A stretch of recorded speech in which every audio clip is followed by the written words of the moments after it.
JT O'Donnell is leading off our Real World Chronicles series. She is the founder of the first career improvement platform, Career HMO. JT has created this online resource that helps users solve their career problems faster and better than anybody would on their own. And so without further ado, I will turn it over to JT O'Donnell. Thank you so much. Can you hear me okay? Yes. Yes, all right. I usually don't need a mic. I'm kind of a booming voice, so if it gets too loud, tell me. Sound good? All right, so first thing I've got to do out of the front row. Front row, tell me your names again. Natalie. I know Natalie. Jenny. And Jenny. Jacob. Liz. Jesse. Blair. Thank you for sitting in the front row. Did you ever notice that phenomenon? How nobody wants to sit in the front row? He's not so scary. So thank you for having me here today. For the next 35 minutes or so, I am going to talk about creating a career toolkit. And I had a few minutes before we started to go around the room and meet as many of you as I can. Great to see a lot of seniors here, all different backgrounds. Saw a bunch of sophomores here. Way to go, get the jump start, love it. But I want to ask a bigger question. I want you to all participate. When you hear the word career, what comes to mind? What immediately comes into your head? Say them out loud for me. Job. A ladder. Okay. Long term. Health insurance. When I say looking for a job, what emotions come up? Terrifying. Stressful. Commitment. Yeah. Confusing. Frustrating. Overwhelming. Scary. All those sound good? Yeah, absolutely. That is my mission in life to remove. Because you really shouldn't be going to college and graduating and feeling that way. And that is, I think, corporations' fault and society's fault. It's not your school's fault. You're here working with your school, learning. You have this great career center, right? But my guess is where those fears came from are from some horror stories maybe you've heard. Maybe there's some people older than you, older siblings, older people in town, telling you about just how hard and terrible and stressful it is, right? And so what I want you to do today, for the starters, is I want you to clear your mind of that. Will you do that for me? Because here you are in this great school, they've got an incredible resource, and if I do my job right today, I'm actually going to get you excited about looking for a job. How does that sound? Yeah? Let's see if we can leave excited. Cool. All right, so starting with that. Now here's a reality check. Recruiters, they use something called the talent spectrum. This is the talent spectrum that all companies use when they're evaluating talent, okay? When they're looking at a candidate, they're looking at people from that side of the spectrum, unstable, can't get a job, can't keep a job. Then up through unemployed, have skills, can't seem to lock in a job. Then they go to faded. They're in a job, hate the job, feel completely stuck. Then they go to frustrated, in a job, don't like the job, but feel like they deserve better and could move on. Then they get into accomplished. All of a sudden, that person is making some strides and earning some respect and feeling pretty good about themselves in their career. And that tracks into ambitious. Wow, I might be able to actually create my own destiny here. Which leads to arrived. I'm in demand and I'm sought after, which leads to locked. I've got this thing wrapped up. They would never let me go. My question to you, where would you like to fall on the talent spectrum? Where do you think you are right now? Probably down on that side, right? Or so you might think. But what if I was able to tell you that if we can teach you the right way to look for work, you can start right in here and start to move yourself forward. Does that sound good? Absolutely. So I want you to keep that in mind. Here's what I want you to learn about your career. The average person in this room will have as many as 9 careers in their lifetime. Careers. With about 3 jobs in each one. That is the prediction. 27 jobs over the course of your lifetime. That's not what it was like for your parents, and not for your parents before then. So any advice that you get from people who had careers that were different isn't necessarily going to be the right advice, is it? Every job today is temporary. We're all temporary workers. That's the reality. And so your strategy has to shift. So good news. Whatever career you have when you get out of school, guess what? If you don't like it, it's okay. Because you're going to have plenty more. But what does happen and if you talk to a lot of people over their career, is they go through the experience curve. You are all on this side of the experience curve, okay? No experience yet, not necessarily qualified for a job. College gets you to the starting line. As you go up that, we talked about up the talent spectrum, when you reach the pinnacle, you're a specialist. You're in demand. Once you're there, your goal is to stay there. Because if you stay there, you will always have opportunity. But do you know what a lot of people do? They don't stay there. They don't do the things they need to do. And as they get older, without even realizing it, they go down the other side. And what happens is they become overqualified for jobs. And there's something called the law of supply and demand. Do we all know what that is? We studied that a little bit. And all of a sudden, you used to be in demand, but now there's a lot of you, and you're overpriced, and you have a lot of skills, and I don't need all those skills, and therefore I don't need you.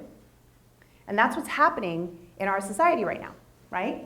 We have people that sit on either side of this. You might know some people that sit on that other side. I want to show all of you today how to make sure that you don't go down that other side. Does that sound good? Because learning how to look for work, what I'm about to teach you today, is not something you're going to do once. What I'm going to do is teach you a skill that you're going to do over and over, and each time you do it, it's like a bank, and it's like you're investing, and it gets better and better and better and better. And that's how you avoid going over to this other side. Sound good? Okay. The solution, never stop growing. How many people are thinking, when I graduate, I'm never reading another book again? I said that. I couldn't wait to just finish and be done. I just wanted to be done with school. It had been my full-time job since the age of 6. But the truth is, you're never going to stop learning. And while you may not go back to formal school, what you have to do to stay in that specialist mode is always be thinking about upskilling. You never want to assume you've got just what you need. You always have to be thinking about those next skills that you need to stay relevant. It's really, really important. And if you don't believe me, believe this man, because if you go look up, he's attributed with so many quotes, Albert Einstein, it's incredible. Most of them are around this very concept. Experience plus learn equals grow. So we have to keep experiencing things. We have to keep pushing ourselves out of our comfort zone in order to get what we want. There was a recent study, and they studied 2 types of successful people, moderately successful and extremely successful. And what they found with the extremely successful individuals is that they were constantly putting themselves in positions of discomfort. They would go out and meet new people. They would go out and try new things. They were constantly putting themselves in a place of non-comfort. And I challenge all of you, because when we graduate and we get older, we like that stability, we like that comfort, we like to be with the same people, right? You have the same friends, you do the same things. And that's exactly what's going to put you on the other side of that curve. So please always be thinking about how to experience, learn, and grow, how to keep yourself in discomfort, all right? And with that in mind, we're going to start looking at job search. Traditional job search doesn't work anymore. Let's talk about what traditional job search is. What do you think traditional job search is to you? How do you think you're supposed to look for a job, or how have they told us in the past how to look for a job? Tell me. Newspaper. Job boards? What job boards are out there? Anybody been to any of them? Monster, Career Builder, Indeed. Yeah, sound familiar? So you're supposed to look for a job, read a job description, and apply to the job online. Does that sound about right? How many of you have read a job description and read it 6 times and said, I'm still not sure what they're saying the job is? Right. Job descriptions don't work for you because you haven't worked yet. It might as well be written in a foreign language. They don't make sense, right? So right out of the gate, doesn't that seem wrong? Can you all see, does something go off inside you going, this whole process of job search just feels wrong? Because it is wrong for you, because that doesn't work. And now I'm going to give you some horrifying statistics around why that doesn't work. There's something called ATS. So in the last 20 years, companies installed applicant tracking systems. So when they post a job online, in order to take in all those resumes and review them, they put in this digital process. Here's what's happening today. This is why it's so dysfunctional and why it doesn't work for you. And why when you send your application off and it goes into the black hole and you're depressed, it's not your fault at all. The average job posting today gets 200 applicants. The first applicant comes within 200 seconds. 200 seconds. And I will tell you right now, the recruiters look at the first few, but then they get overwhelmed. Of that, 100 applicants, are tossed by the ATS system automatically. Do you know why? You didn't fill out a field. You didn't fill a field out the right way. You didn't have the right answer in a field. From there, the recruiters then go in and put in additional keyword searches. They say, well, I want out of these 100 that remain, only the people that have these 3 or 4 things. And they get themselves down to about 20 applicants that they actually put eyeballs on. Out of that, they check 3 to 6 for a phone screen, and out of that, 2 to 4 go to the hiring manager. That gives you a 3% chance of getting an interview every time you fill out an application online, blindly. So, can you see how this doesn't work?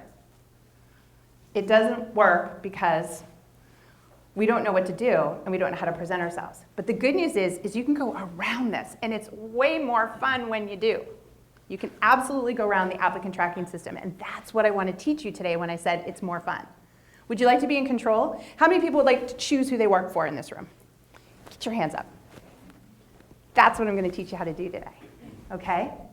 Because this is reactive. This is like going to the used car lot and being told you must buy a car today, and you can only buy what's on this lot, and you better like it. Versus, go pick the car you want, which is more fun, picking the car you want. And that's what we're talking about. Okay, here's the truth. 80% of all jobs today are gotten via referral. So in spite of that applicant tracking system, you want to know what really happens? So they go through the whole thing. The recruiters are blurry-eyed. Recruiters spend on average 6 seconds on your resume. They skim. And then after they don't find the right candidate, they go to all the people in the company and they go to people they know and say, you know anybody? Who do you got? Can you refer me in? In fact, LinkedIn just spent millions of dollars and launched in the fall a huge new referral platform. So what happens there is that if you and I are connected, and all of a sudden you and your friends and you're connected, you want to work at my company, because you connect with her, I can look up and say, oh, hey, I see your friend there has the skills that I need. Can you introduce me? So recruiters are tapping into their employees to find their candidates. And I want you to remember that, because that's going to be your secret right there, okay? But 80% of all jobs are gotten a referral. Now that makes students panic because they say, I don't know anybody yet. But we're going to show you how to get around that. We're going to show you how to connect with people so that you can start to build that referral network. All right.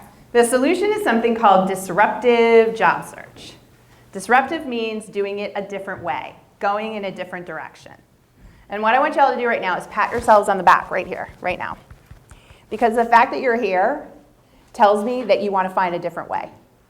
So you've already won. This is what I want you to remember. You are a business of one. I have some business students in here. You've been taking business courses. Guess what? All of you have some business knowledge. And the truth is, there are no employees anymore. Remember how I said every job is temporary and you're going to look for work a lot? The truth is you're a business of one, and you're going to market your services to employers. They're the customer. If you can put that mindset on, guess what? You can figure out exactly what we need to do. You'll probably know what the rest of my slides are going to look like. Because when we tap into business marketing practices for your business of one, finding work gets fun. Because you can choose your customers. You can choose who you want to work for.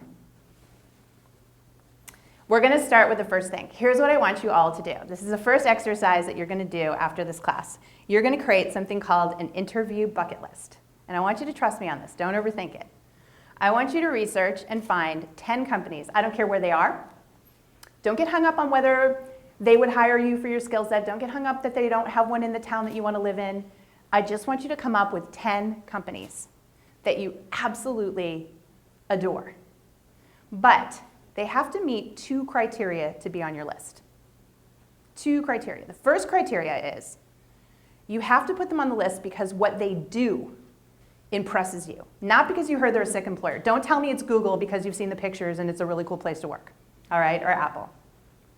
You have to pick a company because the product or the service they provide is amazing. You get almost giddy when you think about what they do and how they do it. That's the first thing. You have to have an emotional reaction to the company and what they're about. Can anybody give me a company that right at the top of their head came into mind that you're willing to share? Riot Games. What is it? Riot Games. Riot Games. Fitbit. Fitbit. The New York Times. The New York Times. Mine's Cliff Bar. I spent 2 days this summer with them. I adore this company. We all have those companies. Start jotting them down. This is the secret. For the rest of your life, when you have an emotional reaction to a company, a brand, a product, a service, I want you to think, I'm having a connection. I might like to work there. Did we ever think to do that before? No, but that's exactly how you condition yourself to start choosing your employers. Now, I said there were 2 criterion. So the first criterion, again, let me repeat, was that you can tell me what they do that really gets you excited. And then there's the second thing. Besides why you admire or respect that company, I want you to write out how you learned they were worthy of your admiration. Because think about it, your Fitbit. Do you mind telling me, why do you love your Fitbit? Talk to me about that. Well, I don't personally have one, but I'm just really passionate about health and technology. Health and technology, right? But why are you passionate about health and technology? How did you get into it? You mind me asking? It's just how I was raised. How you were raised, okay. So you know that makes you feel good. It feels right, right? You probably have a story about that. You know, somebody using a Fitbit. Anybody else? Your company. How have you learned that they're such a cool company? Why do you think that they're good? Well, I admire the fact that they're creative and innovative, and they still stay true to what they actually need. Yeah. And why is creative and innovative important to you? Because life would be boring without it. Life would be boring without it. Excellent. What am I challenging you to do? I'm challenging you to validate why you feel the way you feel about this company. And that's super important because you don't have any experience yet. But what you lack in experience, you can make up for in enthusiasm. Genuine enthusiasm for what a company does. So if I was at a career fair and I was a Fitbit representative, it'd be pretty amazing if you walked up to me and said, I love your technology. I was raised focused on health and wellness. I remember the first time I got my first whatever in fitness. And I can imagine the millions of ways that people are going to use Fitbit. Guess what that recruiter's ding, ding, ding, ding, ding? Potential. And let me tell you why. Because in hiring, we actually hire on 3 things and in this exact order. Personality, aptitude, experience. Personality. Could I work with you all day long, every day, 40 hours or more a week? Could we get along? Would you get along with the rest of our team? Would you fit our culture? Aptitude. Could you do it the way we need you to do it? Could you do it in the process that we do it? Would you fit in with our culture? Experience. Do you have what we need? So when we're hiring recent graduates, we know you don't have the experience. You know what we need you to show us? You've got the personality and the aptitude. Add that with some passion, and we've got a winner. An absolute winner. Does that make sense to everybody? All right. At the end, remind me to tell you about the anthropology major that got the dream job at ESPN upon graduating and beating out thousands and thousands of sport majors using this. Sound good? I'll hold that hostage. All right, so recap on this lesson. 10 companies. I want you to be able to tell me exactly what they do and why they do it and why it's fantastic. And I want you to tell me where in your own life you came to learn that that was valuable. Because when the time comes, you're going to pull that out, and that's the story that you're going to tell to that hiring manager. Make sense? Excellent. It also happens to be what you put in the cover letter. Step 2, setting up informational interviews. How many of you know what these are? Okay. How many of you have actually done one? Okay, we're going to work on this. Informational interviews. These are the interviews where you meet people in an industry, a skill set, or a location. And you learn about them. Okay? Because you're getting lots of theoretical knowledge here at school, but what you really need is hands-on practical knowledge from individuals who are out in the field, and informational interviews are the way that you do that. Now, right now, you have a huge alumni org, and you can tap into that, and you can do these interviews in person or even over the phone, and sometimes even trade them by email. But they're really, really important. So the next thing you're going to do after you have your bucket list is you're going to look at your bucket list of 10 companies, and you're going to say, do I see any themes here? Go to your career center. Go meet with the counselors and say, these are my 10 bucket list companies. What are the themes about me? What's similar? Are they all health related? Are they all green companies? Are they all creative companies? Are they all in a certain location? What are they? You're probably going to see that there's either a type of skill, a type of industry, or a location. And then based on that, you target your informational interviews. And I challenge everyone here to work on doing at least 5 informational interviews, either with a company on the bucket list or the skill sets that you see, or the location or the type of company. Tap into the alumni database. It's huge. That's what it's there for. Work with them on setting up these informational interviews. Because in those exchanges, you're going to figure out your value. Having those conversations, that's where the aha moments are going to come. Because these people, they're going to tell you as they talk to you and get to know you, they're going to say, well, you'd be good at this. Or you could start out doing this. Or this kind of company is where you could do that. All of the research in the world won't be able to do what those informational interviews will do for you. They will give you clarity, and they will give you confidence, and they will also give you new people to network with. And guess what? Please don't be afraid. Remember what I said about being out of your comfort zone? Alumni want to help you. They want to make sure that you have a chance. We love to go back and talk to grads and students. They all do. And so by doing that, you're going to really get clear on your value out in the working world, and it's going to give you a lot of excitement too. Also so happens to be a great way for you to learn about positions. 80% of all jobs are gotten via referral. I challenge anyone here to play a game of info interview bingo. I do this in my company. Think about a bingo card. How many slots are there? 5, 20? I guarantee everyone in the room, if you seriously committed to doing 20 info interviews and really did them, somewhere in there you'd get a job offer. Absolutely promise you that. True story. My brother was going to grad school in St. Louis at WashU, and he had to get an internship, and he had to do it for the summer between first and second year. And he was completely wigging out because he wasn't coming back to New Hampshire anytime soon, and how was he going to interview for a job, and where was he going to find a company to go to? And I said, I'll make a bet with you. I said, I want you to find 20 companies. I want you to reach out to them. I want you to ask for info interviews with the CEOs. All companies in Boston that you admire, this exact process that I told you. And I said, I want you to get them on the phone. You're not even going to be able to go in person. You're going to do the phone. He's like, oh, that's going to be such an expensive phone bill. This is a long time ago, folks. It was really, really expensive. And his sister said to him, I'll pay the entire phone bill if you don't end up getting a job offer out of it. And he said, you're crazy, but just so that I can have a free phone bill and I'm going to call everyone I know, I'll do this thing. He scheduled all of the phone interviews on a Friday. He got 7 lined up. By the 5th one, he called me, crying in tears, laughing, going, this is the most insanely awesome thing I've ever done in my life. These CEOs want to tell me everything. 2 of them invited me for interviews when we go there. One of them said over the phone he'd hire me for the summer. He's like, it's incredible. Because no students are doing it. It's the magic that you can have access to just by reaching out. So you can do this, and in the process, you'll learn your value. You'll get incredible feedback back. All right, so step 2, I want you to commit 5 informational interviews. If anybody wants to challenge and do the bingo challenge, bring it on. I'm going to tell you how to connect with me at the end of this, and I will work with you on the challenge. Sound good? All right, step 3, personal branding.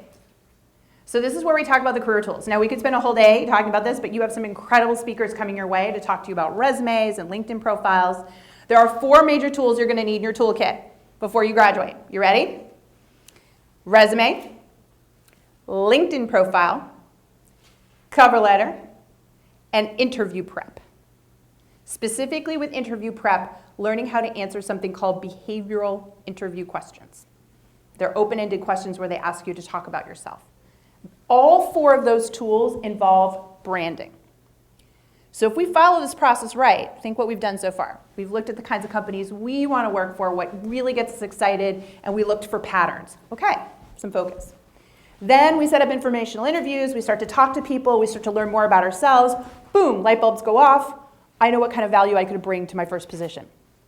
Step 3 is packaging that value up. Going to the Career Center, working with everybody there, optimizing your tools so that your message is really clear and consistent. People hear what they see. When you see Steve Jobs, what are some of the words that come to mind? Successful. Wealthy. Wealthy. Innovative. Innovative. Intense. Right? Personal branding at its best. Simplistic. Right? Same turtleneck and jeans. There's so much. His personal brand was so clear to all of us. People hear what they see. The sooner you start that process, the stronger you will be. And the good news is your brand's going to change. It's going to evolve. But the more that you pay attention to that and understand this is business of one marketing. You are a business of one. Your brand needs to be consistent. It needs to be out there. When you choose not to brand, when you don't put yourself on LinkedIn, when you don't do all these things, you're actually telling the hiring world one of three things. One, you're not tech savvy, which I know that's not to be true. Two, there's nothing impressive about you. Again, not true. Or three, you've got something to hide. Not true. 100% of all recruiters are going to search for you online, just so you know. I mean, all of you already know the whole lockdown Facebook, whatever, you know. But the big thing now is they want to see what's out there about you. And if it comes down to you, who has filled out your LinkedIn profile, maybe has a Twitter account going, has got everything set up, and you, who doesn't have any of that, guess who I'm going to call first for the interview? Branding matters. Really, really matters. So make sure you've got your toolkit ready. Step 4, it's time to go tell your story. Telling your story, this is the fun part. So now once you've figured out, trust me, what's going to happen is the light bulbs are going to go off, and through all of this process, you're going to start to identify types of jobs that you'd like to apply to, specific companies that you'd be interested in, and it's time to go tell the story. Your network is your net worth. Here's what I want you to remember. Going forward in this economy, if every job is temporary and you're switching jobs on a regular basis, and 80% of all jobs are gotten via referral, your network is your lifeline. There is no avoiding it. The more connected you are, the better off you are. And that's why LinkedIn is kind of, I know not everybody loves that platform. It's not the most user-friendly, it's not as interesting, but it's a place for you to keep your professional connections, right? And you never know when you're going to need them, and you never know who you can tap into. We play a game called 6 Degrees of Separation. I'm happy to play it with any of you. On LinkedIn, I now have over 8,000 actual physical connections, and I have over 1 million followers. So you could pick anybody that you wanted to meet, and I'm probably 2 degrees away from meeting them, and probably could facilitate an introduction for you. That allows me to do something called super connecting, and I'm going to be talking about that tomorrow. Super connecting is the idea of serving your network, and this is the secret. If you really want to build your net worth, it's not about you going out and just hunting for connections. It's about you serving the connections that you have, and in doing so, they will give back to you. So let me give you an example. I'm looking at all my connections, and I realize that you and you should absolutely meet. And so I put a quick email together and say, I realize that you don't know each other, and you're both in the communications department. I thought you two should connect. Just an example. Okay? Or maybe you have a friend at one university, a friend at another university. They're going to be somewhere connecting. That little effort of putting 2 people together just made 2 people's lives a little bit better. And that's called social currency. So the more super connecting you can do, it's the fastest way to grow your network. It's incredible. And that's what you're going to do going forward. All of us should start now. Getting on LinkedIn, connecting, and on a regular basis thinking about how can I serve this network? How can I put people together? And when you do that, this is when the opportunities are going to open up. That story I was going to tell you about. So I had this young woman come to me. She's a second-year anthropology major, going into her 3rd year. There's no turning back. And she realizes that she just has this huge passion for sports. She's a high school and college hockey player. And she'd love to work for ESPN. Can't get a sports marketing degree. They don't even have it at the school. So we said, okay, we've got a 1.5 years. Here's what we're going to do. We're going to set up informational interviews with people that work at ESPN. You're going to go meet with them. You're going to figure out where your value is. You're going to rebrand yourself. And then you're going to get out there and you're going to serve your network. You're going to help all your other friends in hockey. You're going to connect, and you're going to work your plan. She ended up going on 5 informational interviews at ESPN. 5. No jobs available, just going to learn about the company. She graduated, was home approximately 2 weeks, and she gets a phone call out of the blue from a manager she's never met at ESPN. And the woman says, I got a job that's suddenly open. I was in such a panic mode, I threw an email out to every colleague in the company, and I said, who's got a recent grad that would be great for this job? And 3 people sent your name. It was 3 of the 5 people she info interviewed with. The woman spent a half hour on the phone with her and said, when can you start? She never went down for the physical interview. That's how this works. You can do this. You've just got to put yourself out there. Does that make sense to everyone? It's a lot better than applying blindly into ATSs. Now I'm going to circle back about that for a second. Because as you start to meet people and connect with people, there will be jobs that you see on ATS that you'll want to apply for. And my goal, or rule of thumb, I should say, for you is this. It's okay to apply, but in that same moment, you need to start finding people on LinkedIn, finding people in alumni who work there, and see if you can get connected and have conversations with people. You're not going to ask them for the job. We never ask anybody for a job. We ask for them to give us insight on how they earned their job so that we can follow up, so that we can pursue the lead on our own. There's a key difference there. And when you do that, people are relaxed because they know you're not asking for the job. They're just saying, oh, I'll tell you how I got my job. I'll tell you what I did. And at the end of the call, they're like, well, why don't I just introduce you to the hiring manager? Referral. So you can still do it that way as well. Especially as you're building your bucket list and you see companies online, it can be that way to do it. All right. So success comes from being uncomfortable. What I just showed you today is disruptive job search. It is not traditional job search, which means it's going to put you uncomfortable. Everyone here can leave today and go back to the job search the way we've all been told to do it. But I'll tell you, you'll end up pretty miserable. Studies show that the average grad ends up applying to only about 6 jobs within 6 months of graduating. Because this whole process of getting online and looking for things, did anybody notice there are no entry-level jobs? They all ask for 3 to 5 years of experience, right? It's a dysfunctional process, and it leads to depression. I'm going to be perfectly honest with you. I don't want that for you. I want you to get a little bit uncomfortable now. I want us to pull it together and do it as a team, and I want you to get your results so that you can be one of those few that looks like this. And the answer is to get accountability coach, and that would be your career center. They're amazing in the back row, right? This is why we go to the Career Center. Guess what? All the stuff you need to do online is online. You can learn about how to build your resume and your cover letter and all that stuff. They're building some incredible content here, by the way. But the reason they're here is for you to go in and get your accountability and figure out those connections and remove those objections so that you can keep moving forward. That's really the secret here. And I promise that little discomfort, doing that little bit more, this is the best part about it. Do you ever hear, I can't remember exactly how the phrase goes, which says, I don't have to be the fastest runner if a bear's chasing it, I just have to be faster than you, right? You just have to do a little bit more. When it comes to job search, there's 3.4 million graduates that are about to descend this May into the workforce. Majority of them have not heard this presentation. Majority of them do not know how to do disruptive job search. And even the ones that do may not have the effort to do it. So get an accountability coach and do this, because this is how you're going to stand out. And then all your friends are going to go, how'd you get that job? I don't know. All right. And my last reminder, every job is temporary. Don't get hung up. If that first job you get isn't what you thought it was, experience, learn, and grow. Fantastic. It just means you're going to be able to move on and find something better. And if you use this system, you're going to get better and better and better at it. And think about it. The more informational interviewing and networking and connecting you do, the bigger your net worth. The more serving and super connecting you do, the bigger your net worth.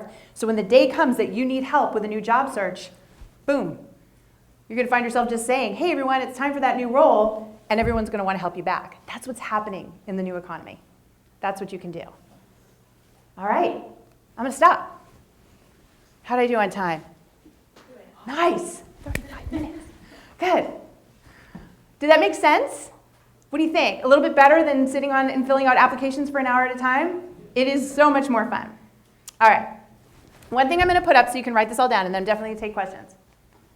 I want to connect with every single person in this room on LinkedIn. Here's what you need to do. I'm going to, if you go and Google search my name, JT O'Donnell LinkedIn, customize connection request. That phrase, customize connection request. I'm going to give you a little hint.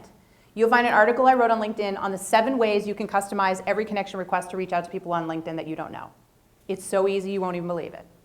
The secret to getting LinkedIn connections is to not send the automatic request, because nothing screams, I tried, spent 2 seconds and didn't try, than sending the auto. When you personalize the connection, your response rate goes through the roof. And everyone loves to connect with recent grads, everyone. So customize connection request, read the 7 ways, choose one, customize your connection request to me. I will connect with you. And then we can, from there, network together and see if there's some people you'd like to meet. Does that sound good? All right, I'm going to leave that up. You can knock that down, and then we'll take questions. Yep, let's go. Who's Sound got good? the first one? I was just gonna mention, is it still true that you can only customize connection requests not through the mobile app on LinkedIn? Yeah, that's a very good point. The mobile app does not allow you to connect to customized requests, and a lot of people hit it, and then all of a sudden you can't get in, so you do need to do it on a desktop. Thank you for reminding me of that. Yeah. All right, questions? Who's got a question? Yeah. How do you go about starting those informational interviews? Yeah, so first thing, once you've got your interview bucket list in those companies, I would say get with the Career Center and say, do we know anybody in the alumni pool that works at one of these companies so that I could set up an informational interview? Then you'll learn how to connect with them on LinkedIn using the customized connection request, and from there, you can ask them for an informational interview. If they're local, great. If not, hey, could I take 20 minutes of your time? I could give you the questions in advance. I'd really just love to hear in your words what it's like working at the company, how you ended up in your career. I actually have a whole structure on that we can send out afterwards to help you as well. But the response rate is fantastic. It really is. Other questions? When do you think seniors should start applying for jobs and doing those informational interviews? You should be doing the informational interviews right now. Absolutely. You can start beginning of senior year with informational interviews, to be honest with you. Because by the time you start doing these informational interviews and you're staying in touch with these companies, they'll actually circle back to you and say, hey, we're about to hire some entry-level positions. Do you want to know about them? That's how you get the inside track. So the sooner you start them, the better. A lot of people wait. They think, well, I can't start the job, so I'm going to wait until I graduate. But the truth is, the average hiring cycle is going to take anywhere from 6 weeks to 2 months. By the time you're in the process, you're meeting with people, you're being approved, all of that. So it takes time. So you should be starting them now. Good question. You said that every job is temporary, but you know that when you're like in an internship, sometimes you get the opportunity of staying in the company or going to find something else. What is best to do? Is like, it's good to stay, it's good to leave, it's good. That's a great question. So there's a very high percentage of people who get internships who get offered full-time jobs. Once they've trained you, they don't want to lose you. So that is the secret. Go get an internship. That's how companies will fall in love with you. But what happens when you're there and you think you want to do something different? The answer is this. You want to think about your skill sets. Remember how I said you want to stay a specialist? You want to stay in that pinnacle? If the opportunity at that company is not going to give you a new skill set or something that you think you're going to want to leverage in the future, then it's not the right opportunity for you. And you just know that. You look at it and you say, I don't see myself doing that. I don't see my skill sets going that direction. So staying isn't going to help you, right? I wouldn't up and quit it. I'd keep it until you have a new one. But those are the decisions that we have to make. Yeah. Other questions? What do you think? Can you do this? Little less scary? I know I'm asking you to stretch yourself, but the alternative is pretty dismal, right? So we want to do this. And I'm not kidding you. Once you get some success with this, you will be hooked. We work with thousands of young professionals, and they get giddy over this. It's like a game. It becomes like a game for you. Because all of a sudden, you're the puppet master. You're in control instead of feeling completely helpless. And that's what we want for you. All right, question. How do you get connected to the CEOs for the informational? You would very simply do the customized connection request. I was researching your company. It's on my bucket list. I absolutely love what you do for this reason. Can we connect? When they accept the connection request, you follow up and say, I'm really passionate about this. I would love the opportunity to informational interview you over the phone or in person, whatever works for you. If not you, maybe somebody on your team. I would just love to learn more. CEOs dig that. CEOs are the people that care the most about their company more than anybody else in the entire company. So you know what really gets them jazzed? When somebody reaches out to them to tell them how much they love their company. That's what they want working for them. So what better way to do that? And then once you ask them, if they can't do it, they'll send you to somebody else. On top of that, you've got your alumni group. You never know who they're connected to. Maybe somebody works at the company that you're interested in. Meet with that person first, and they might say, you should talk to our CEO. You'll be amazed. Just remember, it's a conversation. You're just connecting and asking questions and learning. They want to help you with that. How long should your informational interview be? Great question. They really shouldn't be longer than 30 minutes. This is a person who's giving up their time. You're focusing on them. If they go a little bit longer because they choose to, that's great, but you should set it up that I'm only going to take 30 minutes of your time. I've got these questions, and so that you show that you're really respectful of their time. Do you have any really key questions that you would ask during this interview? Yeah, keep in mind, this is this individual. You're studying them. So how did you get into your role? If you could have done anything different, what would you do? If you were advising somebody who wanted to follow the path that you're on, what would you tell them to do? How do you think somebody like me, who has no experience yet, could get their foot in the door at a company like this, right? You're asking for their advice so that you can take it and do something with it, right? Absolutely. When you get to the end of an informational interview, and if you've done it correctly, the person's going to say, so what can I do for you, or how can I help you? What should everybody be thinking about as far as when that opportunity pops up? Absolutely. So that's a great question. Thank you.